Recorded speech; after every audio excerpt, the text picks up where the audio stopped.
जाये उत्तान पादस्य सुनीति सुरुचिस्तयो सुरुचि प्रेयसी पतियु नेतराय सुतो महाराज उत्तानपाद के दो पत्नियां थीं, एक का नाम था सुरुचि, एक का नाम था सुनीति। अच्छा, ये उत्तानपाद कोई और नहीं है, हम आप ही उत्तानपाद हैं। उत ऊर्ध्व पादौ यस्य उत्तानपादः है, हम आप ही। उत्तानपाद का मतलब जिसके पैर ऊपर सिर नीचे, हम लोग ही उत्तानपाद हैं, क्योंकि हम लोग माँ के गर्भ में ऐसे ही रहते हैं, सिर नीचे की तरफ पैर ऊपर की तरफ रहते। तो ये उत्तानपाद कोई और नहीं, हम आप ही उत्तानपाद हैं। लेकिन दो पत्नियां थी, सुरुचि और सुनीति।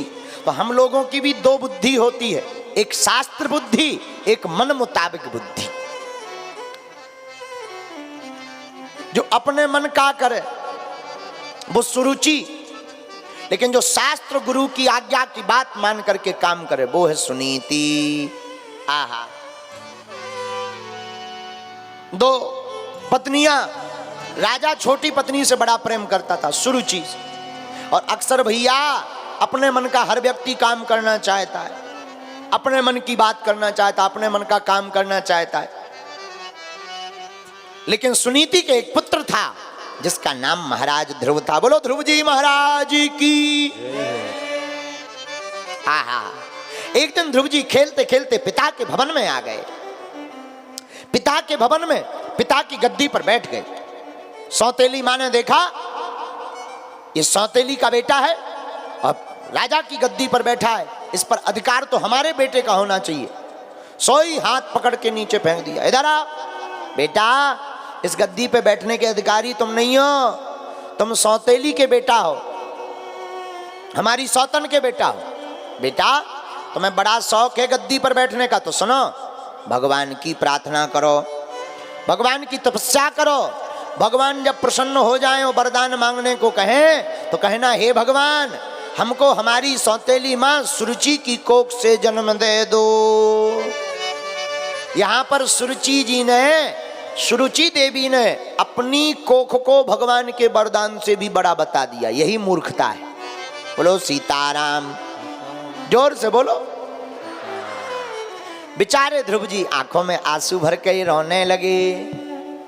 रोते रोते घर आए, बालक भी साथ में आए, कुछ खेलने वाले।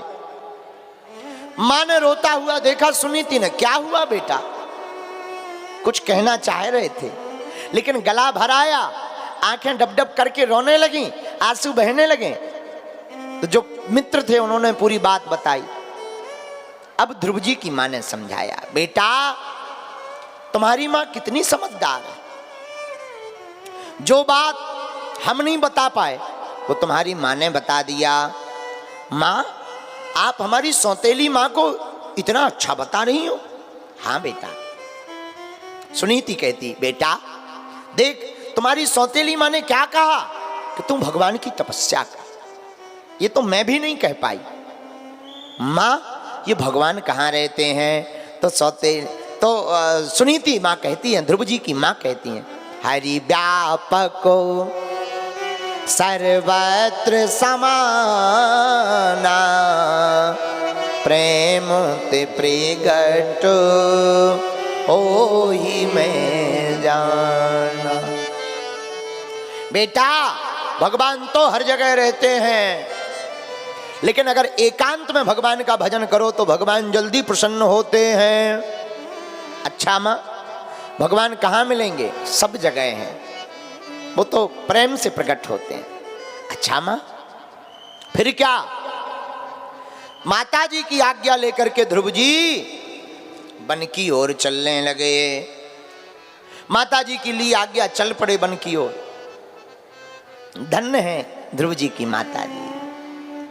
जहां वन की ओर जाने लगे, सोई पिताजी को पता लगा तो राजा ने खबर भेजी, मंत्री को भेजा, जा लौटा कर लाओ। ध्रुव जी से आकर के मंत्रियों ने कहा, महाराज आपके पिताजी ने खबर भेजी है, आधा राजपाट ले लो लेकिन वन में मत जाओ। ध्रुव जी सोचने लगे, वाह भगवान की कितनी करुणा, जरूर ये फायदे का सौदा है।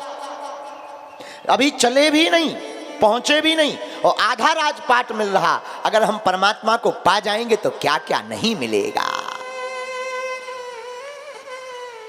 आगे बढ़े, मंत्रियों से पूछा राजा ने, क्या वापस आए? नहीं आए महाराज। फिर से भेजा मंत्रियों को, जाओ खबर दो।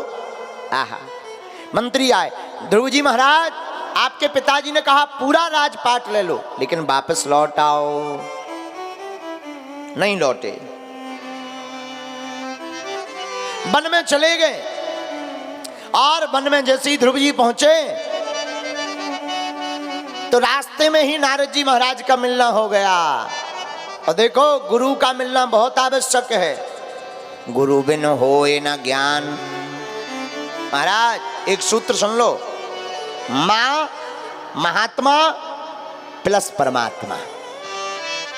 मां जन्म देती है, महात्मा ज्ञान का जन्म देते हैं, लेकिन महात्मा ही परमात्मा के मिलने का रास्ता बताते हैं।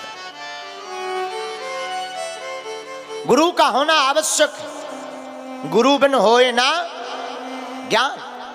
कई लोग ऐसे होते हैं जो खुद ही में गुरु होते हैं, कहने लगते हैं हमें क्या जरूरत है, हम ही गुरु जी। उनसे तो भगवान ही बचाए। लेकिन कुछ लोग ऐसे भी होते हैं कि जो गुरु पर बड़ी आस्था रखते हैं। और एक बात बोले, गुरु के जिह्वा से निकली हुई वाणी कभी असत्य नहीं होती, देर से भले ही सत्य होगी पर सत्य होगी। गुरु पर उतना ही भरोसा करना चाहिए जितना परमात्मा पर भक्त भरोसा करता है। याद रखना, जिस प्रकार मिठाई से मीठापन अलग नहीं कर सकते, उसी प्रकार परमात्मा से गुरु तत्व भी अलग नहीं हो सकता है। हाँ, गुरु तत्व भी परमात्मा से अलग नहीं हो सकता। इसलिए तो गुरुर् ब्रह्मा गुरुर् विष्णु गुरुर्देवो महेश्वरा गुरुर् साक्षात् परब्रह्म तस्मै श्री गुरुवे नमः। तो फिर क्या, ध्रुव जी महाराज वन में पहुंचे। बिनो हरि कृपा मिले नहीं संता।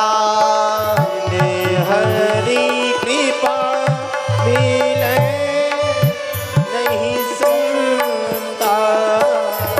बिनो हरि कृपा मिले नहीं संता।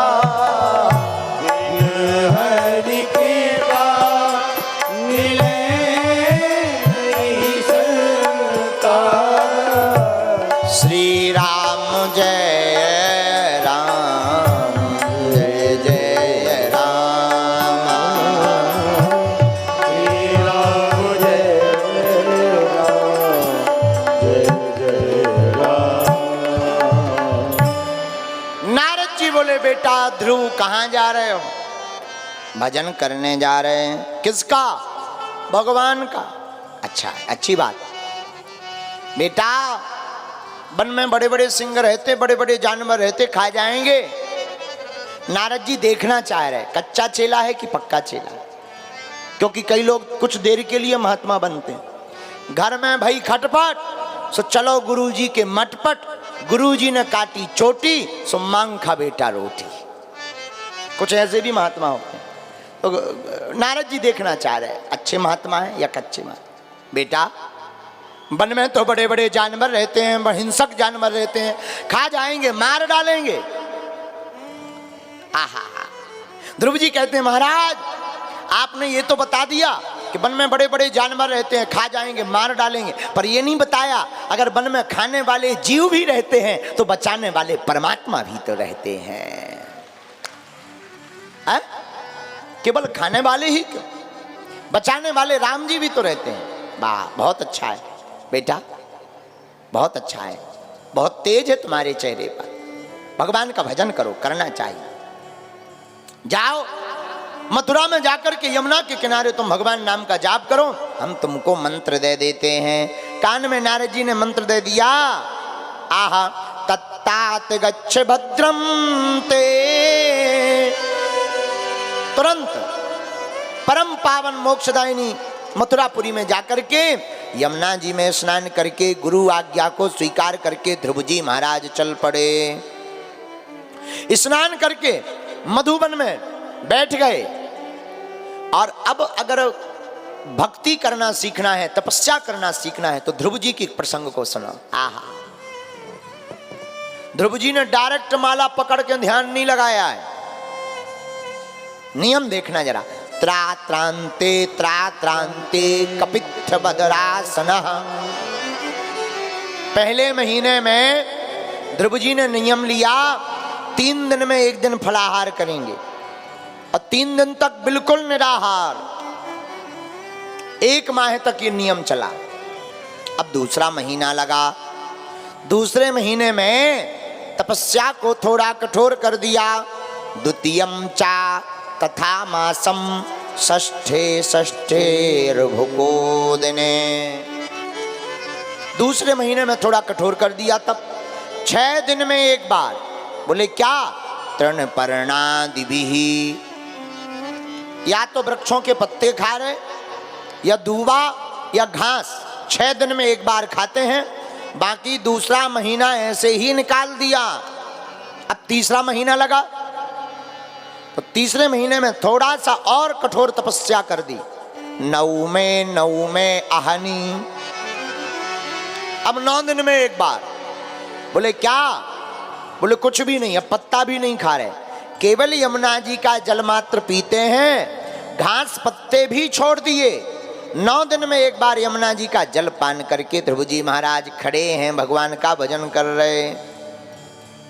तीसरा महीना पूरा हो गया। चौथा महीना लगा, थोड़ा और कठोर तपस्या कर। चतुर्मपि वैमासम द्वादशे अहनी। चौथा महीना लगा। अब तो 12 दिन में 1 बार वायु का आहार करते हैं ध्रुव जी महाराज।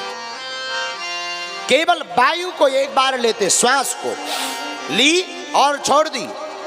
12 दिन तक कोई श्वास नहीं लेते हैं। और जो मंत्र गुरुदेव ने कान में दिया उसी मंत्र का जाप करते हैं। चौथा महीना पूरा हो गया। 5वां महीना लगा। सोई ध्रुव जी महाराज ने और कठोर तपस्या कर दी। 1 अंगूठे के बल खड़े हो गए, उस श्वास को रोक करके खड़े हो गए, भगवान का ध्यान करने लगे। और जहां श्वास को रोका सोई देवता घबरा गए। देवताओं की श्वास रुकने लगी, ऑक्सीजन की कमी हो गई। सब देवता भागे भागे गए भगवान के पास। महाराज हमारी श्वास क्यों रुक रही है? भैया एक हमारा भक्त हमारी तपस्या श्वास रोक करके कर रहा है। महाराज जी जल्दी जाओ, जल्दी, जो कुछ देना हो सो देओ, नहीं तो हमें लगता है 1-2 महीना तपस्या करेगा तो 2-4 देवता तो टबक ही जाए। अच्छा ऐसी बात है? हाँ महाराज लफड़ा है, आप जाओ जल्दी। भगवान ने देवताओं की बात को समझा। भगवान अपना दिव्य रूप लेकर के प्रकट हुए ध्रुव जी के सामने। बेटा ध्रुव जागो। लेकिन ध्रुव जी महाराज तो भगवान के ध्यान में मगन हैं। ध्रुव जी के ध्यान में ठाकुर जी चिपके हुए हैं। जिसके हृदय में ठाकुर जी चिपके हों उसे बाहर देखने की क्या जरूरत? बाहर तो वही खोजता जिसके हृदय में ना हो। है? भगवान ने बहुत पुकारा, ध्रुव जी नहीं बोले। भगवान समझ गए जब तक भीतर वाले ठाकुर जी नहीं आएंगे बाहर, तब तक ये बाहर नेत्र नहीं खोलेंगे। सोई भगवान ने अपने भीतर के रूप का हरण किया। ध्रुव जी महाराज छटपटा गए और जहां आंखें खोल के देखी, बा जो हमारे अंदर थे वही हमारे बाहर खड़े हुए हैं। जय हो जय हो जय हो। लेकिन मन में सोचने लगे, माता जी ने कहा था भगवान का भजन करना, गुरु जी ने कहा था भगवान का भजन करना, लेकिन एक बात ना तो माता जी ने बताई ना गुरु जी ने बताई कि अगर भगवान मिलेंगे तो करना क्या है। पूजन करें, ध्यान करें, मंत्र जाप, हमें तो कुछ आता नहीं, हम क्या करें। आहा, भगवान तो सबकी जानने वाले हैं। भगवान समझ गए, मूकम करोति वाचालम पंगुलंघयते गिरिम इति कृपा तम हम वंदे परमानंद माधव।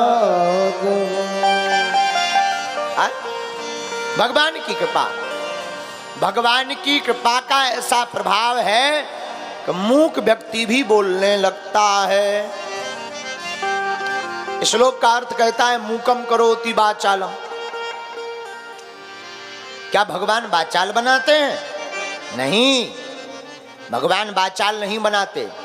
महाराज जी, वाचा अलंकरोति इति वाचालम, जिसकी वाणी सुसज्जित हो जाए, अलंकृत हो जाए, भगवान अपनी कृपा से वाणी से अलंकृत करते हैं, वाचाल नहीं बनाते हैं। जहां भगवान ने अपना शंख ध्रुव जी के कपोलों पर रखा, सोई ध्रुव जी महाराज के वेद वेदांग निष्ठ हो गए और हाथ जोड़ करके भगवान की दिव्य स्तुति गाने लगे।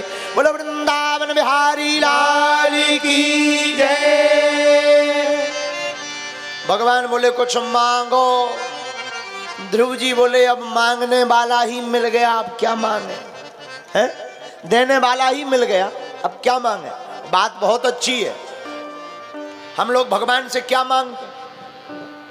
मंदिर जाएंगे, 2 रुपया का दूध चढ़ाएंगे शंकर जी को, ओम नमः शिवाय, ओम नमः शिवाय, ओम नमः शिवाय, बिटिया को ब्याह हो जाए, ओम नमः शिवाय, ओम नमः शिवाय, ओम नमः शिवाय, गाड़ी लिप जाए, मकान बन जाए। बताओ भगवान बुद्धू है का? तुम 2 रुपए का दूध चढ़ा रहे, 1 करोड़ को खर्रा पकड़ाया है? 1 करोड़ को। भगवान बुद्धू है क्या? अच्छा भगवान तुम्हारे दूध, अच्छा हद। कई लोग तो हमें ऐसे भी मिले, महाराज जी महाराज जी महाराज आप तो कृपा कर दो, हमारी फैक्ट्री चलने लगे, फिर 5 किलो लड्डू चढ़ा दी ठटरी के बारे न कटा।